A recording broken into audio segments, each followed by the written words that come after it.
গল্পতরু চ্যানেলে আপনাদের সাথে আছে আমি রাজ। পড়ছি সুনীল গঙ্গোপাধ্যায়ের একটি প্রেমের উপন্যাস স্বপ্ন লজ্জাহীন। অডিও বুক করার সময় উপন্যাসটিকে 4টি পর্বে ভাগ করা হয়েছে। পড়ছি এর প্রথম পর্ব। মনীষা সম্পর্কে আমি প্রথম ভুল করি এক মেঘলা সন্ধেবেলায়। বিকেল থেকেই একটু একটু বৃষ্টি পড়ছিল। তারিখটা মনে আছে, 1966 সালের 17 জুলাই। ছবিটা মনে পড়ে স্পষ্ট, যদিও বছর 5 আগের কথা। শিয়ালদার দিক থেকে ট্যাক্সিতে আসছিলাম। ট্যাক্সিতে আমি আর হেমন্ত। বউবাজারের মোড়ের কাছে ট্রাফিকের লাল আলো। হেমন্ত পকেট থেকে সিগারেট বার করল। আমি দেশলাই জেলে প্রথমে হেমন্তকে ধরাতে গিয়ে নিভে গেল। দ্বিতীয় কাঠিতে দুজনেই ধরালাম। ধোঁয়া ছেড়ে ডান পাশে তাকাতেই চোখে পড়ল রাস্তার ওপাশে দাঁড়িয়ে আছে মনীষা। সঙ্গে সঙ্গে আমি চোখ ফিরিয়ে নিলাম। এ পর্যন্ত লিখে আমি কিছুক্ষণ বসে রইলাম চুপ করে। সিগারেট শব্দটা ব্যবহার করার জন্যই এখন আমার সিগারেট টানার কথা মনে আসে। ড্রয়ার খুলে সিগারেট বার করে ধরালাম। প্যাকেটে আর মাত্র 3টে সিগারেট। চকিতে আফসোস হল, কাল রাত্রিরে বাড়ি ফেরার সময় আরেকটা প্যাকেট কিনে আনলেই হতো। এই রোদ্দুরের মধ্যে 1 ঘণ্টা বাদেই আবার সিগারেট কিনতে বেরোতে হবে। বড্ড গরম আজ। পাখাটা সম্পূর্ণ জোর করাই আছে। তুলে দিলাম জানলার সবগুলো পর্দা। আসুক একটু হাওয়া। নতুন উপন্যাস শুরু করতে হবে। 10 ধরেই ভাবছি এবার কি নিয়ে লেখা যায়। আমি সম্পূর্ণ কাহিনী কিংবা পুরো বিষয়বস্তু আগে ভেবে ঠিক করে নিতে পারি না। একটা কোনো দৃশ্য চোখে ভাসে অথবা মনে পড়ে কোনো একটা চরিত্র, সেখান থেকে শুরু করি। তারপর দুপুরবেলার আকাশের ভাসমান চিলের মতন গল্প যেখানে খুশি যায়।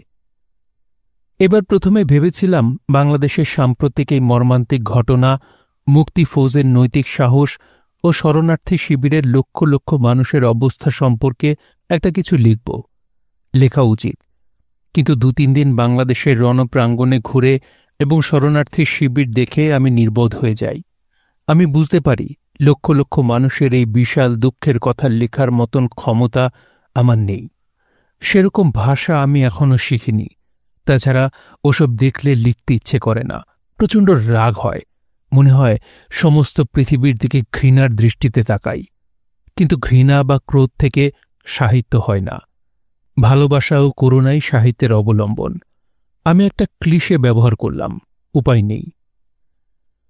বাংলাদেশ বিষয়ে বেশ কয়েকদিন মুহ্যমান কিংবা মুহ্যমান থেকে তারপর মনে হয় নিজের জীবন ছাড়া আর কিছুই লেখার নেই। নিজের জীবনের কোনো খণ্ড, তৎক্ষণাৎ চোখে একটা দৃশ্য ভাসে। একজন দরিদ্র স্কুল মাস্টারের ছেলে, ধুতির ওপর শার্ট পরা, 21-22 বছর বয়স, সাধারণ চেহারা, মাথায় অনেক চুল, শার্টে একটা বোতাম নেই। সে একটা বাগানওয়ালা বাড়ির লোহার গেট ঠেলে ঢুকল। বাড়িটা উত্তর কলকাতায়। বাগানের এখানে সেখানে পাথরের জলপরি, পাশ দিয়ে লাল কাঁকর বিছানো পথ। ছেলেটি খানিকটা হেঁটে একটা দরজার কাছে দাঁড়াল। একজন বুড়ো চাকর তাকে দেখেই বলল, আসুন। ছেলেটি চাকরটিকে সঙ্গে নিয়ে একটা বিশাল হলঘরের মধ্যে বসল। এই হলঘরেও অনেক পাথরের মূর্তি। দেয়ালে ইউরোপীয় শিল্পীদের আঁকা ছবি এবং 10-11টা বিভিন্ন রকমের ঘড়ি। এইসব ঘড়ি সময়ের জন্য নয়, শিল্প সংগ্রহ। বুড়ো চাকরটি ভেতর মহলে গিয়ে ডাকল, খোকাবাবু, দিদিমণি, মাস্টারবাবু এসেছে। ছেলেটি সোফার উপর আড়ষ্ট হয়ে বসে আছে। সে বাড়িতে 2টি ছোট ছেলেমেয়েকে পড়ায়, কিন্তু অত্যন্ত সংকুচিত, অপরাধীর মতন তার ভঙ্গি, যেন একটা কিছু বিরাট অন্যায় করেছে সে। আগের দিন তার হাতের ধাক্কা লেগে চায়ের কাপ উল্টে কার্পেটে পড়েছিল। কাপটা ভাঙেনি, কিন্তু কার্পেটে চায়ের দাগ। অবশ্য এই জন্য কেউ কোনো কিছু বলেনি তাকে। শুধু বুড়ো চাকরটি অদ্ভুতভাবে তাকিয়েছিল। ছাত্রছাত্রীর মা আড়াল থেকে। এই দৃশ্যটি দিয়ে অনায়াসে উপন্যাস শুরু করা যায়। আমারই জীবনের ঘটনা। প্লট চিন্তা করার প্রয়োজন নেই, তবু ঠিক পছন্দ হয় না। 2-3 দিন ধরে মনের মধ্যে দৃশ্যটাকে নিয়ে নাড়াচাড়া করি। বারবার মনে হয় কি যেন 2-1টা ছোটখাটো বিবরণ বাদ থেকে যাচ্ছে। ছেলেটির চটি জুতোয় কি পেরে কোঠা ছিল? ছেলেটির অর্থাৎ আমার। সেই বাগানবাড়িতে কি চাঁপা ফুলের গাছ ছিল? এখন মনে পড়ছে না। কোনো না কোনো দিন ঠিক মনে পড়বেই। আমি অন্য কোনো দৃশ্য ভাববার চেষ্টা করি। বাংলাদেশের যুদ্ধের ঘটনাই বেশি করে মনে পড়ে। সাধ হয় কলম ছেড়ে দিয়ে রাইফেল হাতে তুলে নিয়ে মুক্তিবাহিনীর দুর্ধর্ষ ছেলেদের সঙ্গী হই। একদিন গিয়েওছিলাম একটি ক্যাম্পে। বলেছিলাম, আমাকেও আপনাদের দলে নিন। আমারও তো জন্ম পূর্ব বাংলায়। উত্তর পেয়েছিলাম, কিন্তু আপনি তো ভারতীয় নাগরিক, আমাদের লড়াইটা আমাদের লড়তে হবে। শেষ পর্যন্ত দরকার হলে নিশ্চয়ই আপনাদের কাছে সাহায্য চাইব। 2-3 দিন সময় কেটে যায়। সারাদিন কত লোকের সঙ্গে মিশছি, কথা বলছি, রাস্তা দিয়ে ঘুরছি, অফিসের কাজ ও সন্ধ্যের পর আড্ডা। কিন্তু কেউ জানে না আমি সর্বক্ষণ আমার নতুন উপন্যাসের কথা ভেবে যাচ্ছি। একটা দ্বীপের দৃশ্য, ফ্রেঞ্জারগঞ্জ, বকখালি বা কাকদ্বীপের কাছ থেকে যেরকম ছোটখাটো দ্বীপ দেখা যায়, ওইরকম একটা দ্বীপে আমি একবার গিয়েছিলাম ভরা বর্ষায় নৌকো চেপে। নিবিড় গাছপালা, খুব সাপের ভয়। গিয়েছিলাম 7-8 বছর আগে। কেন সেই দ্বীপের কথা এখন মনে পড়ল কে জানে। এবং মনশ্চক্ষে দেখতে পেলাম সেই দ্বীপে একটা সিমেন্টের বেদিতে সমুদ্রের দিকে মুখ করে বসে আছে একজন রমণী। রমণীটির স্বামী 2 মাস আগে খুন হয়েছে দুর্বৃত্তদের হাতে। রমণীটি কাঁদে না, কিন্তু তার চোখ মুখে শান্ত কঠিন শোক। বিশাল সমুদ্রের সামনে মনে হয় তার শোক আরও বিশাল। রমণীটির মুখ অবিকল আমার চেনা একজন মহিলার মতন, যদিও আমার সেই চেনা মহিলা বিধবা নন এবং জীবনে যথেষ্ট সুখী। তবু আমার প্রায়ই মনে হয়েছে তীব্র দুঃখের দৃশ্যে তাকে খুব মানাবে। সমুদ্রের সামনে সেই শোকাভিভূত মূর্তি অসম্ভব সুন্দর দেখায়। সেই রমণীর থেকে সম্মানজনক দূরত্বে দাঁড়িয়ে একজন মানুষ। তার মুখখানা অনেকটা আমার মতন, অনেকটা, কিন্তু আমি নয়, অন্য লোক। অর্থাৎ এই উপন্যাস 3rd পার্সনে লেখা হবে। দৃশ্যটা আমার বেশ পছন্দ হয়। 2-3 দিন ধরে মাথার মধ্যে নাড়াচাড়া করি। খুঁটিনাটি যোগ হয়। দ্বীপের এক প্রান্তে সিমেন্টের বেদির ওপর বসা, সমুদ্রের দিকে মুখ করা বিষণ্ণ রমণী, একটু দূরে দাঁড়ানো একজন তরুণ ওভারশিয়ার। এই দৃশ্যের সংলাপ যোগ করলেই হয়। সেই সংলাপ শুরু করা আমার পক্ষে শক্ত নয়, কিন্তু একটা ব্যাপারে খটকা থেকে যায়। একটা দ্বীপে শুধু তো একজন নারী, একজন ওভারশিয়ার এবং ওদের মতন আর 2-4 জন মানুষ থাকবে না। ওখানকার চাষি, মজুর, জেলেদের কথা না বললে সম্পূর্ণ হবে না দ্বীপের কথা। কিন্তু কি করে বলবো? ওইসব মানুষের সমস্যা আমি কিছুটা বুঝি, জীবনযাত্রাও কিছুটা দেখেছি, কিন্তু ওদের ভাষা আমি জানি না। এগে, গেইছিনু, খেইছিনু ইত্যাদি 2-1টা শব্দ লাগিয়ে অনেকে চাষি মজুরের সংলাপ ফোটায়। ওসব আমার ক্ষমতার বাইরে। ওদের কথা ভালো করে না জানলে আমি লিখতে পারব না। মনের মধ্যে একটা সুপ্ত ইচ্ছে থাকে বটে, একদিন সবকিছু ছেড়ে ছুড়ে দিয়ে ওদের সঙ্গে মিশব, ওদের জীবনকে নিজের জীবনের মতন জানব, তারপর লিখব ওদের কথা। কিন্তু তা কবে হবে জানি না। অনেক ইচ্ছেই জীবনে পূর্ণ হয় না। দ্বীপের দৃশ্যটাও খারিজ করে দেবার পর আর কোনো নতুন দৃশ্য মনে পড়ে না। তাহলে কি নিয়ে লিখব উপন্যাস? সকালবেলা চাটা খেয়ে সাদা কাগজ সামনে নিয়ে বসে থাকি, হাতে খোলা কলম। কলমটা প্যাডের প্রথম পাতার উপর আঁকিবুকি কাটতে থাকে। আমি একটু ছবি আঁকতে জানি না। মানুষের মুখ আঁকতে গেলে খোককোষের মতন দেখায়। এলোমেলো রেখায় পাতা ভরে যায়। সে পাতাটা ছিঁড়ে ফেলে দিই। পরের পাতায় আচম্বিতে বিনা নোটিশে আমার কলম কিছু লিখতে শুরু করে। আমি হলফ করে বলতে পারি ও কথাগুলো আমি লিখিনি, আমার কলমই লিখেছিল, কারণ ও কথাগুলো আমি এক মুহূর্ত আগেও ভাবিনি। মনীষা সম্পর্কে আমি প্রথম ভুল করি এক মেঘলা সন্ধেবেলায়। বিকেল থেকেই একটু একটু বৃষ্টি পড়ছিল। তারিখটা মনে আছে, 1966 সালের 17 জুলাই। একটা উপন্যাস কোন জায়গা থেকে শুরু হবে এবং কোথায় শেষ হবে তা আমি আজও জানি না।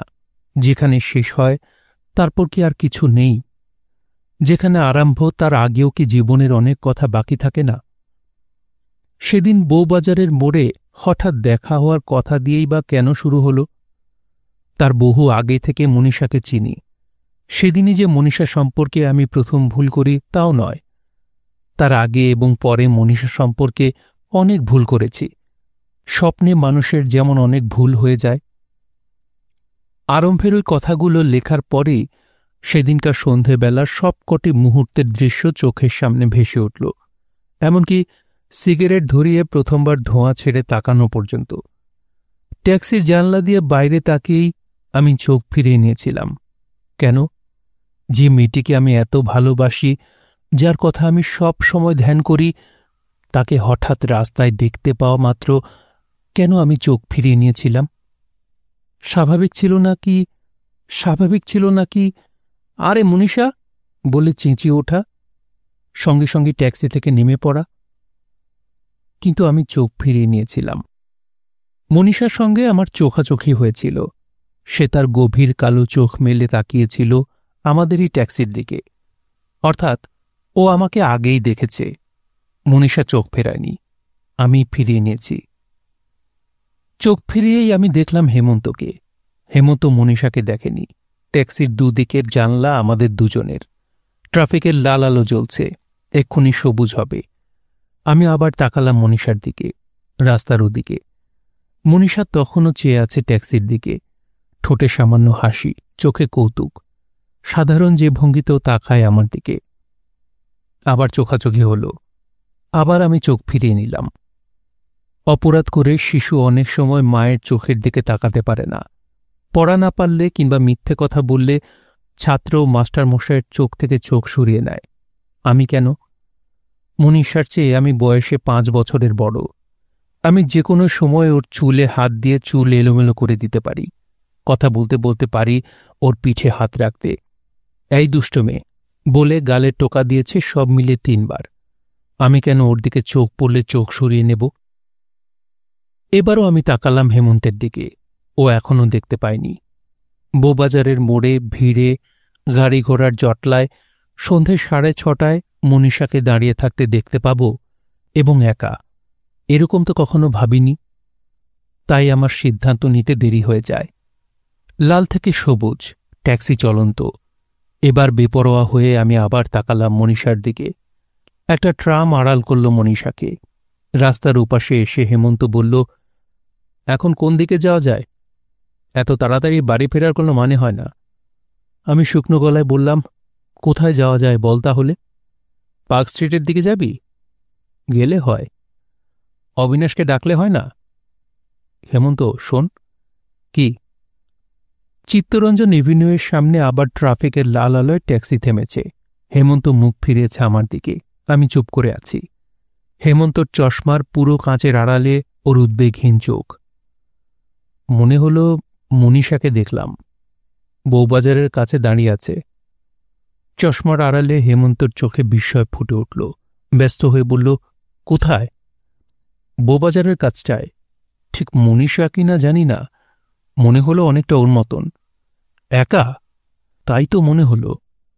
ডাকলি না? আমাকে বললি না কেন? ভালো করে দেখার আগেই ট্যাক্সি ছেড়ে দিল।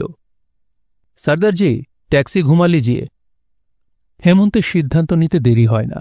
মনীষাকে কেউ কোনোদিন কখনো রাস্তায় একা দেখেনি। হঠাৎ একদিন দেখলে কি কেউ তাকে ফেলে চলে যেতে পারে? হেমন্ত উত্তেজিত হয়ে উঠল। ট্যাক্সি ড্রাইভার একটু বিরক্ত। এইসব ভিড়ের রাস্তায় ট্যাক্সি ঘোরানো সহজ নয়। হেমন্ত অনবরত তাকে তাড়া দিচ্ছে। গাড়ি ঘোরানো হল। হেমন্ত আমাকে বলল, কোথায়, কোন জায়গাটায়? মনীষা সেখানে নেই। একটু আগে এই জায়গাতে যেরকম দেখে গিয়েছিলাম এখনও অবিকল সেরকম আছে। পানের দোকানে 4-5টা আয়না, কবিরাজি ওষুধের দোকানের বেঞ্চের ওপর বসা 2 বৃদ্ধ, ফুটপাতে আড্ডায় বিভোর 5 যুবক, রিকশাওয়ালা এখনও খৈনি ডলছে, 5টি শিশু নিয়ে একজোড়া স্বামী স্ত্রী, সবাই আছে। শুধু মনীষা সেখানে নেই। ট্যাক্সি দাঁড় করিয়ে আমি আর হেমন্ত সেখানে নেমে পড়লাম। খুনের তদন্তের মতন জায়গাটাকে খুঁজতে লাগলাম তন্ন তন্ন করে। মনীষা যেখানে দাঁড়িয়েছিল ঠিক সেই জায়গাটা এখনও খালি, আর কেউ দাঁড়ায়নি। আতশ কাঁচ দিয়ে পরীক্ষা করলে মনীষার পায়ের ছাপও দেখা যাবে। তুই ঠিক দেখেছিলি? এখানেই তো? হ্যাঁ, এখানেই। তাহলে কোথায় গেল? রাস্তায় অন্য যেসব লোকজন দাঁড়িয়ে আছে তাদের কাছে কি জিজ্ঞেস করা যায়? মশাই, একটু আগে এখানে যে একটা মেরুন রঙের শাড়ি পরা মেয়ে দাঁড়িয়েছিল সে কোথায় গেল? চল হেমন্ত, ও চলে গেছে। হেমন্ত আমার দিকে কঠোর দৃষ্টিতে তাকিয়ে বলল, কোথায় গেল? আমি হেসে বললাম, তা আমি কি করে জানব? তুই একটা কি রে, মনীষাকে দেখেও তুই তখন কিছু বললি না? হয়তো মনীষা নয়, ওর মতন দেখতে অন্য কেউ। হেমন্ত আমার কথায় গ্রাহ্য করল না, চকিতে এদিক ওদিক তাকিয়ে বলল, কোথায় যেতে পারে? মনীষার ট্রামে ওঠেনি, কারণ ওখানে ট্রাম দাঁড়ায় না, ট্যাক্সি নিয়েছে। এত তাড়াতাড়ি ট্যাক্সি পেয়ে গেল? সন্ধেবেলা এইসব অঞ্চলে ট্যাক্সি পাওয়া এক হুলস্থুল ব্যাপার। হেমন্ত বলল, ওই যে একটা 47 বাস যাচ্ছে না, মনীষার বাড়ির পাশ দিয়ে যায়, চল। আমাদের অপেক্ষমান ট্যাক্সিতে উঠে সেই বাসকে অনুসরণ করলাম। হেমন্ত সব ব্যাপারে চূড়ান্ত না দেখে ছাড়ে না। ও রাস্তার সমস্ত ট্যাক্সি ও বাসকে ওভারটেক করে উঁকি ঝুঁকি মারছে। 47 বাসে বড় ভিড়, ভেতরে মনীষা আছে কি না বোঝা যাচ্ছে না। হেমন্ত তবু সে বাসটাকে ছাড়বে না। সেই মেঘলা সন্ধেবেলা মনীষা সম্পর্কে আমি প্রথম ভুল করি। তারিখটা মনে আছে, 1966 সালের 17 জুলাই। তারিখটা কেন মনে আছে? স্কুল কলেজে পড়ার সময় ইতিহাসের তারিখ আমি কখনো মুখস্থ রাখতে পারতুম না। শুধু ইতিহাসের রাজা রাজরার নয়, চেনাশোনা কারোর বিয়ের তারিখ, জন্ম তারিখও মনে রাখতে পারি না আমি। তবু ওই তারিখটা কেন মনে আছে? একটু ভাবতেও হলো না। লিখতে গিয়ে আপনি কলম থেকে বেরিয়ে এলো 1966 সালের 17 জুলাই। ওই তারিখটার বিশেষত্ব কি? লেখা বন্ধ করে আমি ভাবতে লাগলুম। হেমন্তকে জিজ্ঞেস করলে হতো, কিন্তু হেমন্ত এখন কলকাতায় নেই। সেদিন হেমন্ত আর আমি ট্যাক্সিতে কোথা থেকে আসছিলাম? শুধু মনীষার সেখানে দাঁড়িয়ে থাকা আশ্চর্য ব্যাপার নয়, আমাদের পক্ষেও সন্ধেবেলা বউবাজারের কাছ দিয়ে ট্যাক্সি করে আসাটা একটু অসাধারণ। আমরা সন্ধ্যের দিকে সাধারণত চৌরঙ্গি পাড়াতেই। ও, সেদিনটা ছিল ছুটির দিন। আমরা শিয়ালদা থেকে ধরেছিলাম ট্যাক্সি। সকালবেলা 24 পরগনার দিকনগরে সুবিমলের বাড়িতে গিয়েছিলাম। তারিখটা সেই জন্যই মনে আছে। সুবিমলের নতুন বাড়ির গৃহপ্রবেশ হয়েছিল ওই দিন। সুবিমল হাসতে হাসতে বলেছিল, আমার জন্ম 1933 সালে 17 জুলাই। আমার বিয়ে হয়েছিল আমার এক জন্মদিনে, 1959 সালে 17 জুলাই। আমার জন্মদিন আর ম্যারেজ অ্যানিভার্সারি একই দিনে হয়। আবার দেখ, তখন বউকে বলেছিলাম বিয়ের ঠিক 7 বছর পর বাড়ি বানাবো। আজ ঠিক 7 বছর, 1966 17 জুলাই। সুবিমলের অনেক কিছুই অদ্ভুত। আমাদের বন্ধুদের মধ্যে সুবিমল বিয়ে করেছে সবচেয়ে আগে, এবং বিয়ের অনেক আগে থেকেই ঠিক করে রেখেছিল ওর ছেলের নাম রাখবে মানসপুত্র। ছেলে না হয়ে মেয়ে হওয়ায় সুবিমল একটু বিচলিত না হয়ে নাম রেখেছে মানসী। সুবিমলের বাড়িতে 2টো কদম গাছ লাগিয়েছে। তার তলায় বসে ও রাত্রিবেলা বাঁশি বাজানো শেখে। অবশ্য শুধু শীতকালে, তখন সাপের ভয় থাকে না। তার আগে আমি কোনো গৃহপ্রবেশ উৎসবে যাইনি। ওই উৎসব কী রকম হয় আমার কোনো ধারণা ছিল না। আমার অন্যান্য বন্ধুরা তখন বাউন্ডুলে, লক্ষ্মী ছাড়া ধরনের, আর সুবিমল ম্যাজিকের মতো একটা বাড়ি বানিয়ে ফেলল, রীতিমতন বাগান ও পুকুর সমেত। আমি ভেবেছিলাম গৃহপ্রবেশ উৎসবে গিয়ে দেখব একটা ফাঁকা বাড়ি, কোনো আসবাব নেই, ঘর তালা বন্ধ। প্রথমে সদর দরজা ও তারপর এক এক করে প্রত্যেক ঘরের তালা খোলা হবে। আমরা ইনকিলাব জিন্দাবাদ বা হিপ হিপ হুররে ধরনের আওয়াজ করব। ইট পেতে উনুন বানানো হবে, তারপর পিকনিকের মতন খিচুড়ি ইত্যাদি খাওয়া দাওয়া। বস্তুত ব্যাপারটা সেরকম নয়। মাটির ঘট ও ডাব থাকে, পুরুত এসে মন্ত্র পড়ে, বহু আত্মীয় স্বজন ও ঠাকুমা দিদিমারা আসেন। ঠাকুমা দিদিমারা বলেন, আমাদের বিমু একেবারে হীরের টুকরো ছেলে। বন্ধুবান্ধবদের কোনো ভূমিকাই থাকে না সেখানে। আমি আর হেমন্ত বেশ খানিকটা নিরাশ হয়েছিলাম। শিয়ালদায় এসে পৌঁছেছিলাম সন্ধে 6:30 আন্দাজ। একটু আগে জোর এক পশলা বৃষ্টি হয়ে গেছে, তখনও পড়ছে টিপটিপ করে। আকাশ দারুণ মেঘলা। ট্রেনে বসবার জায়গা পাইনি। এসেছি প্রচণ্ড ভিড়ের মধ্যে আগাগোড়া দাঁড়িয়ে, অর্থাৎ মেজাজ খারাপ থাকার পক্ষে উপযুক্ত সময়। হেমন্ত বলেছিল, সুবিমল যে বাড়ি বানালো ওই বাড়িতেও থাকবে কতক্ষণ? সারাদিন অফিস, তারপর প্রত্যেকদিন 2 বার করে এই ট্রেন জার্নির ধকল। আমি বলেছিলাম, তবু তো নিজের বাড়ি। সুবিমলরা বাঙাল, এতদিন প্র্যাকটিক্যালি রিফিউজি ছিল, এখন থেকে পশ্চিমবঙ্গের খাঁটি নাগরিক হয়ে গেল। হেমন্ত অদ্ভুতভাবে হেসে বলল, নিজের বাড়ি?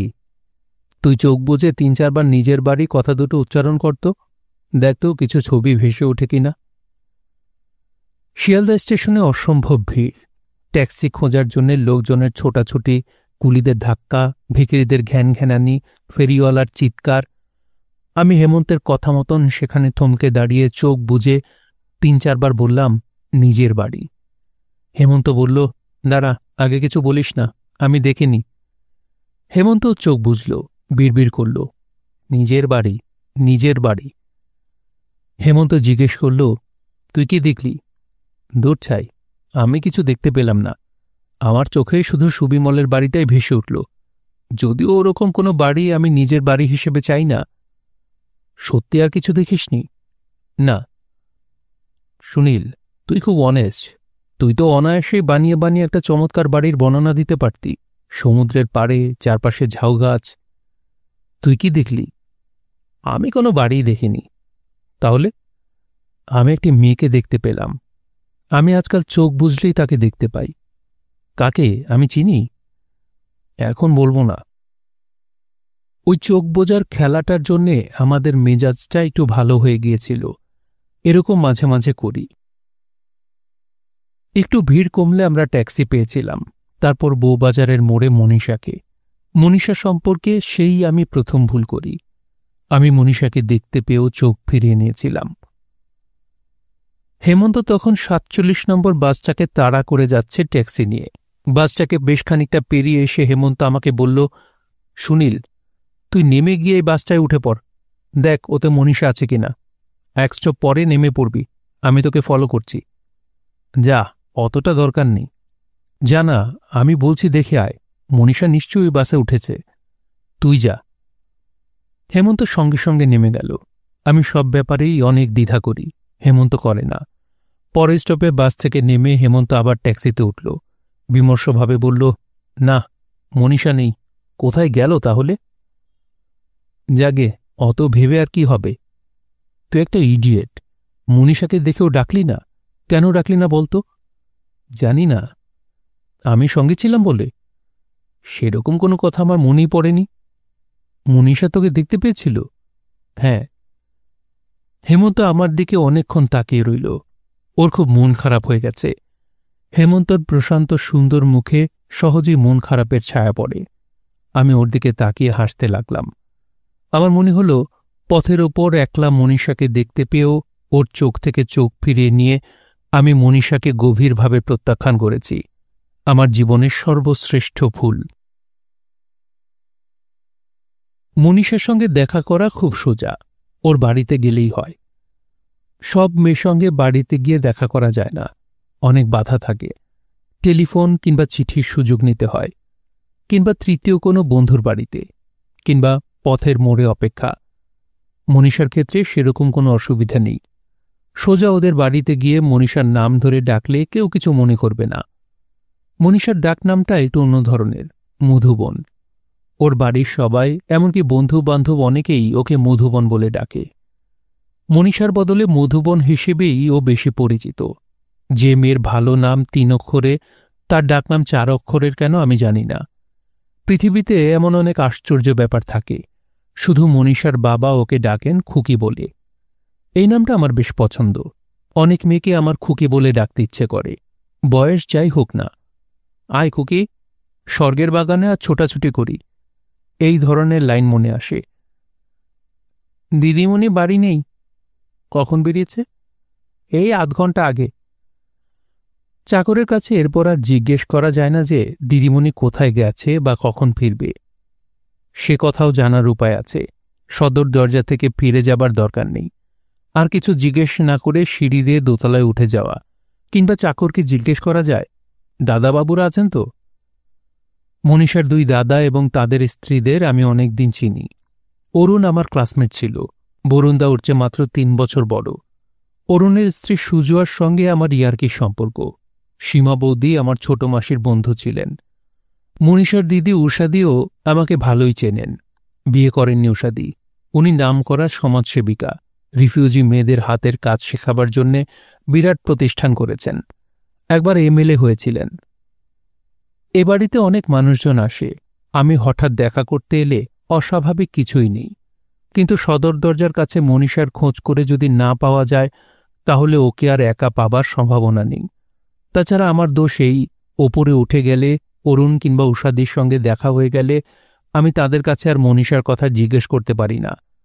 এমন ভাব দেখাতে হয় যেন আমি ওদের সঙ্গে দেখা করতেই এসেছি।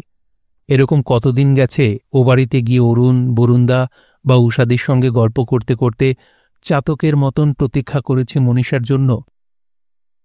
বরুণদার দারুণ নেশা ক্যারাম খেলার, দেখলেই জোর করে ক্যারামে বসিয়ে দেবেন। আমি হয়তো বরুণদার সঙ্গে ক্যারাম খেলে খেলে আঙুল ব্যথা করছি, আর পাশের ঘরে শুনতে পাচ্ছি মনীষার গলা। তখন আমার চিৎকার করে বলতে ইচ্ছে হয়, আমি শুধু মনীষার সঙ্গেই দেখা করতে এসেছি, আর কারুর সঙ্গে নয়। মনীষা যাতে পাশের ঘর থেকে আমার উপস্থিতি টের পায়, তাই আমি কথা বলেছি জোরে জোরে, হো হো করে হেসে উঠেছি অকারণে।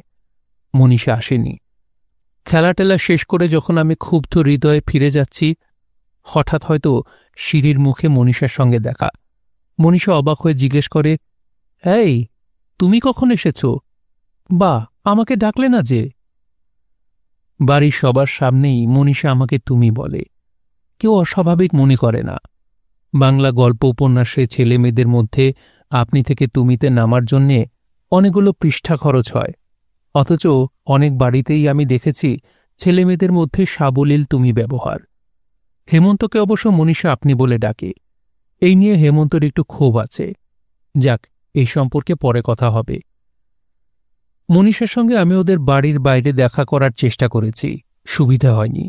মনীষার মধ্যে যে সারল্যের আমি বন্দনা করি, সেই সারল্যই অনেক সময় আমার পক্ষে বিপদ হয়ে দাঁড়িয়েছে। সারল্য কিংবা দুষ্টু বুদ্ধি। মনীষা তখন সবেমাত্র ইউনিভার্সিটিতে ভর্তি হয়েছে। সার্কুলার রোড দিয়ে আমি বাসে চেপে অফিসে যাচ্ছি। জানলার ধারে বসেছিলাম। হঠাৎ দেখলাম একটা বাস স্টপে মনীষা দাঁড়িয়ে আছে। মনীষাই আমাকে দেখে বলেছিল, এই, কোথায় যাচ্ছ? এর আগে মনীষা দক্ষিণ ভারতে বেড়াতে গিয়েছিল বেশ অনেকদিন ধরে। প্রায় 2 মাস ওকে দেখিনি। ভ্রমণের পর ও আরও সুন্দর হয়ে এসেছে। উঠে পড়ো, এই বাসটায় উঠে পড়ো। মনীষা হেসে বলল, এই বাসে গেলে আমার হবে না। কোথায় যাচ্ছ? ইউনিভার্সিটিতে। আমারই তো নেমে পড়া উচিত। ধর্মর করে উঠতে উঠতে বাস ছেড়ে দিল। হন্তদন্ত হয়ে চেঁচালুম, রোকে, রোকে! অফিসের সময়ে বাস এত সহজে থামে না। 2-1 কি যেন টিপ্পনি কাটল। আমি তো এখন কিছু শুনতে পাব না। ঠেলে ঠুলে এলাম দরজার কাছে। এত চলন্ত বাস থেকে লাফিয়ে পড়ে আত্মহত্যা করার কোনো মানে হয় না। লম্বা এক স্টপ বাদে বাস থামল। সেখান থেকে হন হন করে হেঁটে এলাম মনীষার দিকে। মনীষা নেই। এর মধ্যে আরও 3-4টে বাস চলে গেছে। মনীষা তো যে কোনো একটাতে উঠে পড়তেই পারে। আমি তো মনীষাকে অপেক্ষা করতে বলিনি। আমি তো বলিনি, দাঁড়াও, আমি আসছি। তাছাড়া আমি অফিসে যাচ্ছি, মনীষা কলেজে যাচ্ছে। রাস্তায় যদি দেখা হয় তাহলে 2-একটা কথা বলাই তো স্বাভাবিক। গতিপথ তো পাল্টাবার কথা নয়। তাড়াহুড়ো করে কারোর সঙ্গে দেখা করতে এসেও দেখা না পেলে কিরকম একটু বোকা বোকা লাগে না? সেই ভাবটা কাটাবার জন্যে আমি একটা সিগারেট ধরালাম। এরপর কল্পনার সিরিজ শুরু হল। যদি আমি বাস থেকে নেমে পড়তে পারতাম, যদি মুখোমুখি দাঁড়াতে পারতাম মনীষার, বলতাম, মনীষা, আজ কলেজে যেতে হবে না। মনীষা কি উত্তর দিত? মনীষা হেসে বলল, কলেজে তো যাচ্ছি না, আমি এখন ইউনিভার্সিটিতে পড়ি। ওই একই হল। অনেক সাহেবরা আজকাল ইউনিভার্সিটিকে স্কুল বলে। আজকে ক্লাস কাটো। বা, কতদিন ক্লাস নষ্ট হল। আজই তো যাচ্ছি অনেকদিন বাদে। সাউথ ইন্ডিয়া থেকে কবে ফিরলে? পরশু। খুব ঘুরলাম, দারুণ ভালো লেগেছে। দারুণ। কতদূর গিয়েছিলে? একেবারে কন্যাকুমারিকা পর্যন্ত। ওখানে সমুদ্রে স্নান করেছিলে? বা, করব না। ওখানে সমুদ্রে স্নান করার সময় কি তোমার আংটি হারিয়ে গিয়েছিল? মনীষা ভুরু কুঁচকে আমার দিকে তাকালো। ভুরু কুঁচকালেও ওর চোখের কোণ থেকে হাসি হাসি ভাবটা কখনো মেলায় না। 2-1 পলক তাকিয়ে থেকে বলল, তার মানে? হঠাৎ আমার আংটি হারাবার কথা জিজ্ঞেস করছো কেন? আমি একদিন স্বপ্ন দেখেছিলাম, সমুদ্রে স্নান করতে করতে তোমার আংটিটা হারিয়ে গেল। তারপর একটা রাঘব বোয়াল সেটা টুপ করে গিলে ফেলল। হাসতে হাসতে মনীষা বলল, স্বপ্ন দেখেছিলে না ঘেঁচু? এমন সব চট করে বানিয়ে বানিয়ে বলতে পারো? চলি, আমার দেরি হয়ে যাচ্ছে। এই দাঁড়াও দাঁড়াও, সত্যি আমি স্বপ্ন দেখেছিলাম। তোমার নীল পাথর বসানো একটা আংটি ছিল, সেটা দেখছি না কেন? সেটা আমার নয়, ছোট বৌদির। আমি অত জিনিসপত্র হারাই না। তোমার অফিস নেই? আজ অফিসে না গেলে কি হয়? চলো আজ ন্যাশনাল লাইব্রেরিতে যাই। কেন ন্যাশনাল লাইব্রেরিতে যাবে কেন? বই নিতে হবে? না না, ওখানকার মাঠে বসে তোমার সঙ্গে গল্প করব। গল্প করার জন্য অত দূরে যেতে হবে? চমৎকার জায়গা। আগে যখন ওখানে পড়তে যেতাম তখন দেখতাম ওখানকার সবুজ মাঠে চমৎকার জোড়ায় জোড়ায় ছেলেমেয়েরা বসে গল্প করছে। দেখে আমার এমন লোভ হতো। মনীষা চুপ করে রইল একটুক্ষণ। আমি উতলা হয়ে বললাম, চলো চলো, অত আর ক্লাসের মায়া করতে হবে না, একদিন একটু বেড়ানো যাক। দাঁড়াও, ভাবছি। কি ভাবছ? তোমার সঙ্গে যাব কিনা? অত ভাবাভাবির কি আছে, চলো, গেলেই ভালো লাগবে। একটা ট্যাক্সি নিই বরং। Taxi, I taxi. আসলে এসব কিছু না। মনীষা অনেকক্ষণ আগে বাসে চেপে চলে গেছে। আমি সিগারেট টানতে টানতে এই ধরনের কথা ভাবছিলাম। বাড়ি ফিরে গিয়ে কবিতা লিখলাম। বাস স্টপে 3 মিনিট, অথচ তোমায় কাল স্বপ্নে বহুক্ষণ। পরদিন ঠিক সেই জায়গায় আগে থেকে এসে দাঁড়িয়েছিলাম, 1 ঘন্টা ঠাঁয় দাঁড়িয়ে। মনীষা এলো না। আজকে ইউনিভার্সিটি বন্ধ। একটু দূরেই মনীষাদের বাড়ি, অনায়াসে গিয়ে জিজ্ঞেস করা যায়, কিন্তু আমি তো বাইরে দেখা করার জন্যেই। তার পরের দিন আবার। সেদিনও মনীষা এলো না। আমার ধৈর্য তখনও ফুরোয়নি। 3-4 দিন বাদ দিয়ে আবার গেলাম। অফিসে অনবরত লেট হচ্ছে, চুলোয় যাক অফিস। 3টে সিগারেট শেষ করার পর দূরে দেখতে পেলাম মনীষা আসছে। হঠাৎ আমার লজ্জা করতে লাগল। মনীষাদের বাড়ির এত কাছে, আমি ওর জন্য রাস্তায় অপেক্ষা করছি, ও দেখলেই বুঝতে পারবে। কিন্তু এটা কি আমার মানায়? আমি মনীষাকে কোনোদিন প্রেমপত্র লিখিনি, আড়ালে কখনো ভালোবাসার কথা জানাইনি। তার দরকার হয় না। ওদের বাড়িতে কিংবা কোনো নেমন্তণে বা পিকনিকে মনীষার সঙ্গে দেখা হয়, সাবলীল হইচই, অনায়াস ঠাট্টা, ইয়ার্কি, কোথাও কোনো বাধা নেই। মনীষা সেই ধরনের মেয়ে যে ভালোবাসার কথা বলার জন্য আড়াল খোঁজে না। একদিন ওদের বাড়িতেই অরুণের ঘরে বসে গল্প করছিলাম। এমন সময় মনীষা ঢুকল, হাতে একটা বড় চিরুনি। মনীষা চুল আঁচড়াতে আঁচড়াতেই আমাদের সঙ্গে আড্ডা দিল কিছুক্ষণ। হঠাৎ মনীষা একবার আমাকে বলল, এই, তোমার চুলগুলো এরকম কপালের ওপর এসে পড়ে কেন? মাথা আঁচড়াও না বুঝি?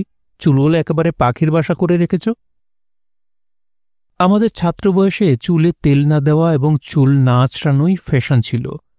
আমার মাথা ভর্তি রুক্ষ বড় বড় চুল। মনীষা জোর করে আমার চুলে চিরুনি চালিয়ে দিল। আমার তখন মনে হয়েছিল সেই চিরুনির স্পর্শের নামই ভালোবাসা। সেই অনুযায়ী আমার মনে হয়েছিল আর 5টা ছেলের মতন পথের মোড়ে মনীষার জন্যে প্রতীক্ষা করা আমাকে মানায় না। অথচ নিশার মতন টানে আমি এসেছি। দূর থেকে মনীষাকে সত্যি সত্যি আসতে দেখে আমার লজ্জা করল। আমি চট করে সরে গেলাম, চলে গেলাম উল্টো ফুটপাতে, যাতে মনীষা আমাকে সহজে দেখতে না পায়। মনীষা বাস স্টপে দাঁড়াবার পর আমি এমন করে অন্যমনস্ক ভাব করে হেঁটে যাব যেন হঠাৎ দেখা হয়ে গেল। বাস স্টপে দাঁড়িয়ে মনীষা হাত ব্যাগ থেকে চশমা বার করে পড়ল। মনীষা সবসময় চশমা চোখে দেয় না, এখন বোধহয় বাসের নম্বর দেখার জন্যে। ঠিক সেই সময় কোনাকুনি রাস্তা পার হয়ে আরেকটি মেয়ে এসে মনীষার পাশে দাঁড়াল। গল্প লেখার সুবিধের জন্যে ওকে আমি মেয়ের বদলে ছেলে করে দিতে পারতুম, তাতে গল্প জমে ওঠার বেশ সুবিধে। কিন্তু ছেলে নয়, প্রকৃতপক্ষে একটি মেয়েই, বেশ লম্বা, কমলা রঙের শাড়ি পরা, এরও হাতে বই খাতা। মেয়েটি চেনে মনীষাকে, দুজনে গল্প করছে। মনীষা আজ সাদা শাড়ি পরা। তৃতীয় ব্যক্তিটি ছেলের বদলে মেয়ে হওয়া সত্ত্বেও আমি চটে গেলুম। এর কোনো মানে হয় না। এখন আমি মনীষার সঙ্গে কথা বলবো কি করে? অন্য কারুর সামনে আমি একদম কথা বলতে পারি না, বেশি লাজুক হয়ে যাই। সেজন্যই তো মনীষাকে একলা পাওয়ার ইচ্ছে। তীব্রভাবে আশা করছিলাম মেয়েটি আগেই কোনো বাসে উঠে পড়বে। তা হল না, এবং ওরা দুজনেই একটা লাল রঙের ডবল ডেকার বাসের দিকে এমন উদ্গ্রীবভাবে তাকালো যে আমি বুঝতে পারলুম ওদের পথ আলাদা নয়। এরপর আমার কি করা উচিত আমি আর ভেবে পেলুম না। এক এক সময় এরকম হয়। এই পৃথিবীর সব নিয়মনীতির সঙ্গে হিসেব রেখে চলতে পারি না আমি। সব সময় যুক্তিতর্ক আর হিসেব মিলিয়ে তো সব ঘটনাও ঘটে না। খানিকটা দিশেহারা হয়ে পড়ি, তখন রাশ আলগা করে দেই। শরীরটা যা করতে চায় করুক, আমার শরীর আর আমি তখন যেন আলাদা। আমার শরীর দ্রুত রাস্তা পার হয়ে গেল এবং চলন্ত বাসে উঠে পড়ল। মনীষা আর সেই মেয়েটি বসার জায়গা পায়নি, হ্যান্ডেল ধরে দাঁড়িয়ে এখনও কি কথা বলছে। মনীষা হঠাৎ মুখ ঘুরিয়ে আমার দিকে তাকিয়ে হাসল। চেনা মানুষকে দেখলে মানুষ এরকম হাসে, কোনো বিস্ময় নেই। আমাকে ও অনেকক্ষণ আগে থেকেই দেখেছে না এইমাত্র দেখল, তাও বোঝার উপায় নেই কোনো। আমি মনীষাকে কিছু একটা বলতে যাচ্ছিলাম, ঠিক সেই সময় সিঁড়িতে দাঁড়ানো কন্ডাক্টর ঝুঁকে হাত বাড়িয়ে আমাকে বলল, টিকিট। আর একটু পরে কি টিকিট চাওয়া যেত না? কিংবা আমাকে দেখলে কি মনে হয় আমি পয়সা ফাঁকি দেব? যাই হোক, এই ঝামেলাটা চুকিয়ে ফেলার জন্যে আমার শরীর পকেটে হাত ঢোকালো। ডান হাতের আঙুল তুলে আনলো অনেক খুচরো পয়সা। কন্ডাক্টরের দিকে বাড়িয়ে দিতে গিয়েও হাত থেমে গেল। শরীর এবার আমাকে জিজ্ঞেস করল, কটা টিকিট কাটব? এটা শারীরিক ব্যাপার নয়, এই সিদ্ধান্ত আমাকেই নিতে হবে। এ তো এক সমস্যা, শুধু নিজের টিকিট কাটা যায় না, কিন্তু মনীষার সঙ্গের ওই মেয়েটির। মনীষার সঙ্গে ওর তো বেশ ভাব দেখছি। মনীষা নিজের টিকিট কাটলে নিশ্চয়ই ওই মেয়েটিরও টিকিট কাটত, কিংবা ওই মেয়েটি কাটলে মনীষার। কিন্তু আমি মনীষাকে যে ন্যাশনাল লাইব্রেরির মাঠে নিয়ে যাব ভেবেছিলাম, তাহলে ওই মেয়েটি বাসে এত লোকজনের মধ্যে বলবই বা কি করে? 3টে ধর্মতলা। কন্ডাক্টরের বাড়ানো হাতে পয়সা তুলে দিলাম। টিকিট নিয়ে তার মধ্যে থেকে 2টো মনীষার দিকে এগিয়ে দিয়ে বললাম, এই নাও। কথা বন্ধ করে মনীষা অবাক হয়ে তাকালো, তারপর তাকালো মেয়েটির দিকে। মেয়েটি তাকালো মনীষার চোখে। মেয়েটি চকিতে আমার দিকে চেয়েই আবার চোখ ফেরালো। মনীষা মুচকি হেসে মেয়েটিকে বলল, এই, তোর টিকিট কাটা হয়ে গেছে, তুই আর কাটিস না। মনীষা আবার সে অবাক চোখে আমার দিকে। এত অবাক হবার কি আছে? আফটার অল আমি মনীষার দাদার বন্ধু। হঠাৎ বাসে ট্রামে দেখা হলে তার টিকিট কাটব, এটা তো খুবই স্বাভাবিক। এবং সঙ্গে আর কেউ থাকলে। ইউনিভার্সিটি বেশি দূরের পথ নয়। নামবার সময় মনীষা অপ্রত্যাশিতভাবে বলল, কাল এসো আমাদের বাড়িতে, একটা দরকার আছে। মেয়েটিও ওখানে নামবে। মেয়েটি যদি না নামতো তাহলে বলাই বাহুল্য আমিও নেমে পড়ে মনীষাকে ভুলিয়ে ভালিয়ে ন্যাশনাল লাইব্রেরির দিকের বাসে ওঠাবার চেষ্টা করতাম। কিন্তু তা হল না। মেয়েটিও নামার সময় আমার দিকে তাকাবো না ভাব করেও চকিতে একবার তাকালো। ঈষৎ লজ্জা ও ধন্যবাদ মেশানো হাস্যে বলল, চলি। এই সামান্য ঘটনাটা নিয়ে মনীষা এরপর আমাকে কি জ্বালান জ্বালিয়েছে। পরের দিন ওদের বাড়িতে একগাদা লোকের সামনে মনীষা বলে উঠল, জানো বৌদি, সুনীলদাকে দেখলে মনে হয় ভালো মানুষ, কিন্তু পেটে পেটে এত। আমার বন্ধু শিবানী, তুমি তো চেনো, 36-এর সি বাড়িতে থাকে। সুনীলদা না তার জন্য বাস স্টপে দাঁড়িয়ে থাকে রোজ। আমি আকাশ থেকে পড়লুম। মনীষার সঙ্গে সেই মেয়েটির নাম শিবানী। জীবনে তাকে আগে কখনো দেখিনি। সুজো আর সীমাবতীরা কৌতূহলের সঙ্গে হাসছে। অরুণের একটু মুখ আগলা। সে বলল, কিরে, তুই আবার মেয়েদের পেছনে হিড়িক দিচ্ছিস নাকি?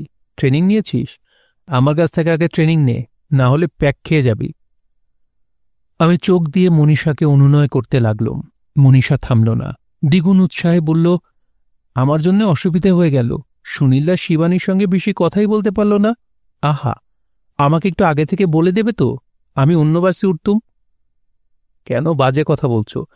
আমি মেয়েটিকে চিনিই না, একটাও কথা বলেছি ওর সঙ্গে? দেখেছ লজ্জায় কিরকম কান লাল হয়ে গেছে। তুমি ওর টিকিট কাটোনি? বা, টিকিট কাটার মধ্যে কি আছে? ওর টিকিট কাটার পর আমাকে দেখতে পেয়ে বাধ্য হয়ে আমারটাও। শিবানী কিন্তু খুব ভালো মেয়ে, তোমার পছন্দ আছে। অরুণ বলল, ভালো কি রে? শিবানীর গালে তো মেজদার দাগ আছে। হ্যাঁ দাদা, ভালো হবে না বলছি। আমার বন্ধুর নামে যা তা বলবে না। শিবানী খুব সুন্দর, পড়াশোনাতেও খুব ভালো। মধুবন, তুই এক কাজ কর, শিবানীকে একদিন বাড়িতে ডাক না, সুনীলও থাকবে। এখানেই যা কথাবার্তা বলার বলবে। মেয়েদের জন্য রাস্তায় দাঁড়িয়ে থাকা, বেচারার অবস্থা দুদিনেই কাহিল হয়ে যাবে। যা টায়ারসাম, মেয়েরা একদম কথা ঠিক রাখে না, আমি তো হাড়ে হাড়ে জানি। সুজয়া চোখ পাকিয়ে অরুণকে বলল, তুমি জানো? বা, জানি না। তুমি ভাবছ তুমিই ফার্স্ট? এর আগে 11টা মেয়ের সঙ্গে আমি তো প্রমিসই করেছিলাম 1 ডজন পুরো না হলে বিয়েই করব না। সুনীল, তুই এই মেয়েটার সঙ্গে কতদিন ধরে চালাচ্ছিস রে? গম্ভীর হয়ে থাকলে আরও রাগাবে, যে কোনো উত্তর দিলে সেটার অন্য মানে করবে। সুতরাং কোনো উত্তর না দিয়ে রাগ চেপে চোখে হাসি মুখ করে বসে রইলাম। মনীষা বলল, সুনীলদার অফিস আলিপুরে, আর শিবানীর জন্য বাসে চেপে চড়ে গেল ইউনিভার্সিটির দিকে। তোমার অফিসে দেরি হয়ে যায় না? অরুণ বলল, গভর্নমেন্ট অফিস তো 12টার আগে যায় না। তুই সপ্তাহে কদিন দেখা করিস রে?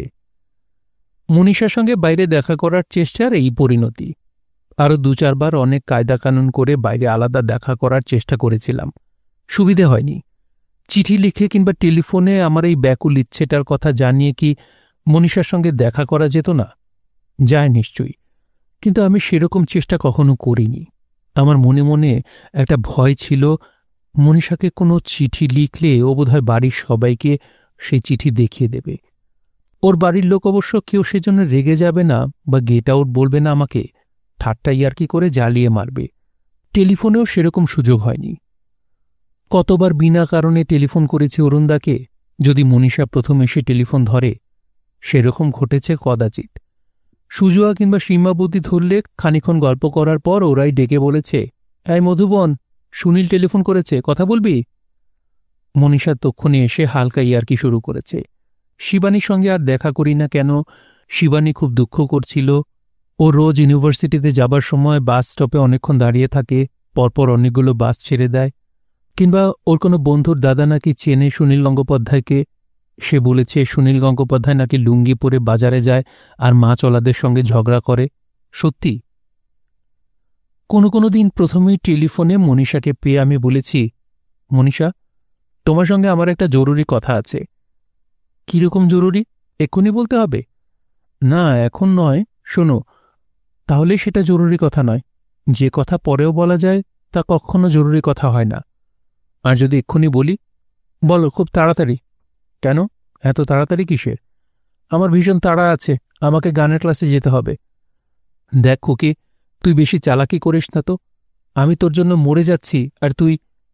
মনীষা হাসতে হাসতে বলল, হ্যাঁ বৌদি, শোনো শোনো, সুনীলদার টেলিফোনে আমার কান মুলে দিতে চাইছে। শুনতে পেলাম একটু দূরে সীমাবতীর গলা, তুই ওর নাকটা মুলে দে না।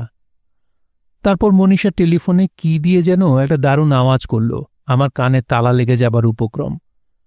মনীষার সঙ্গে আমি এরকমভাবে দেখা করতে চাই কেন, তাও বুঝিয়ে বলে দিতে হবে। মনীষা আমাকে এরকমভাবে এড়িয়ে যায় কেন? মনীষা তো কচি খুকি বা ন্যাকা নয়। মনীষা আমাকে পছন্দ করে না। তাহলে শান্তানুর বিয়ের দিন 3তলা ও 4তলার সিঁড়িতে মনীষার সঙ্গে আমার দেখা। সিল্কের শাড়িতে সপ সপ আওয়াজ করে মনীষা দ্রুত নেমে আসছিল। আমাকে দেখে থমকে দাঁড়াল। আমি নির্নিমেষে দেখছিলাম ওর অবর্ণনীয় রূপ। মনীষা ধমকে সুরে বলল, এত দেরি করে এলে কেন? আমি উত্তর দিলাম না। মনীষা ওর মুঠো করা ডান হাত সোজা ঢুকিয়ে দিল আমার বুক পকেটে। কি যেন একটা রাখল, বলল, তোমার জন্যই রেখেছিলাম এতক্ষণ। মনীষা আবার তরতর করে নেমে চলে গেল। আমি পকেটে হাত দিয়ে দেখি 2টো চাঁপা ফুল। কেন? ফুল দুটোতে তখনও মনীষার হাতের ঘাম লেগে আছে। গন্ধ শুকলাম। মনে হল চাঁপা ফুলের তীব্র গন্ধ ছড়িয়েও তার মধ্যে আমি মনীষার হাতের ঘ্রাণ পাচ্ছি। ঘোর কাটতে 2-1 মিনিট সময় যায়। সিঁড়িতে আমার পাশ দিয়ে আরও অনেক মানুষ নেমে যাচ্ছে, উঠছে। আমি কারোকে দেখছি না। তারপর নেমে এলাম নিচে। বর যে ঘরে বসেছে তার দরজার পাশে দাঁড়িয়ে মনীষা কথা বলছে হেমন্তের সঙ্গে। সাদা সিল্কের শাড়ি পরেছে মনীষা, গলায় মুক্তোর মালা, কানে মুক্তোর দুল, হাতে কোনো ছুরি বা গয়না নেই। মনীষার গায়ের রং খুব ফর্সা নয়, মুক্তোর রঙও তো ধপধপে সাদা হয় না। হেমন্ত বলল, দেখো মনীষা, এর কোনো মানে হয়? আমি এ বাড়িতে আর কারোকে চিনি না, আর সুনীলটা আমাকে একা ফেলে ওপরে চলে গেল। আমি বললাম, আমি মনীষাকে খুঁজতে গিয়েছিলাম। মনীষা হাসতে হাসতে বলল, যা মিথ্যুক, তুমি তো সিঁড়িতে আমাকে পাশ কাটিয়ে ওপরে উঠে যাচ্ছিলে, আমাকে দেখতেই পাওনি। যা সেজেছ না আজ, চোখ ধাঁধিয়ে দিচ্ছিলে, তাই দেখতে পাইনি। নিজের প্রশংসা শুনলে তৎক্ষণাৎ প্রসঙ্গ পাল্টাবার আশ্চর্য ক্ষমতা আছে মনীষার। আমাদের দুজনের দিকে তাকিয়ে ভৎসনার সুরে বলল, এই, তোমরা ঝুমনির মাকে দেখতে যাওনি কেন? হেমন্ত জিজ্ঞেস করল, কি হয়েছে অনুবাদীর? বা, সে খবরও রাখেন না? খবরের কাগজে বেরিয়েছিল। আমি হেমন্তকে বললাম, ঝুমনির মায়ের অ্যাক্সিডেন্ট হয়েছে, শিয়ালদা স্টেশনে একটা গোলমালে উনি লাইনের ওপর পড়ে গিয়েছিলেন, কিন্তু ভালো আছেন তো শুনেছিলাম। শুনেছিলে? একবার গিয়ে দেখতে পারোনি? কোথায় আছেন? Medical college. আমি আজ বিকেলেও গিয়েছিলাম। ঝুমুনি এমন কাঁদছে, আমার আজ নেমন্তন বাড়িতে আসতে ইচ্ছেই করছিল না। হেমন্ত আর আমি একটু চুপ করে রইলাম। হাসপাতালে কারুকে দেখতে যাওয়া আমাদের দুজনের ধাতে নেই, তবু অনুভাদির দুর্ঘটনার কথা শুনে মন খারাপ হয় ঠিকই। ব্যারাকপুরে একবার পিকনিকে অনুভাদি আর ঝুমানি আমাদের সঙ্গে গিয়েছিল, সেখানেই প্রথম আলাপ। অনুভাদির মতন এমন হাসি খুশি সরল ভালো মানুষ খুব কমই দেখেছি। বয়স 40-এর বেশি, তবু প্রাণশক্তি অফুরন্ত। অনুভাদির কথা ভাবতে ভাবতে আমি অন্যমনস্ক হয়ে যাই। আমার পাপ মন। আমার মনে হয় মেডিকেল কলেজে অনুভাদিকে দেখতে গেলে মনীষার সঙ্গেও দেখা হয়ে যেত। তারপর হাসপাতাল থেকে বেরিয়ে দুজনে একসঙ্গে। হেমন্ত বলল, আমারও নেমন্তন্ন বাড়িতে আসতে ভালো লাগে না, কিরকম দম বন্ধ লাগে। চল সুনীল, এবার কেটে পড়ি, দেখা দেওয়া তো হয়ে গেছে। মনীষা বলল, হ্যাঁ, এই না যাবেন না, মোটেই উচিত নয়। শান্তানুদা তাহলে কি মনে করবে? আমরা এসেছিই তো, এখন ওই মাংসের ঘ্যাট আর বুকজ্বলা ফ্রাইড রাইস যদি না খাই তাতেও খারাপ দেখাবে। মনীষা, তুমি চলো না আমাদের সঙ্গে। ধ্যাত, অরুণ কোথায়? সুজুয়া? দাদা পরিবেশন করছে, বৌদি কোণে সাজাচ্ছে। মনীষা, প্লিজ চলো, অন্তত একটু ঘুরে আসি, বড্ড গরম এখানে। ভ্যাট, আমি কোথায় যাব? আমি উপরে চললুম।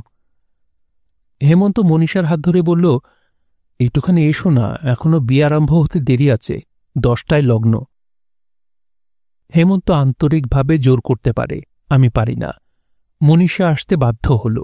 বেরোবার মুখে যার যার সঙ্গে দেখা হল, আমরা বললাম, আসছি এখনই, একটা জিনিস ফেলে এসেছি। ল্যান্সডাউন রোডে বাড়ি ভাড়া নিয়ে বিয়ে হচ্ছিল শান্তানুর। একটু হেঁটে এলেই পদ্মপুকুর।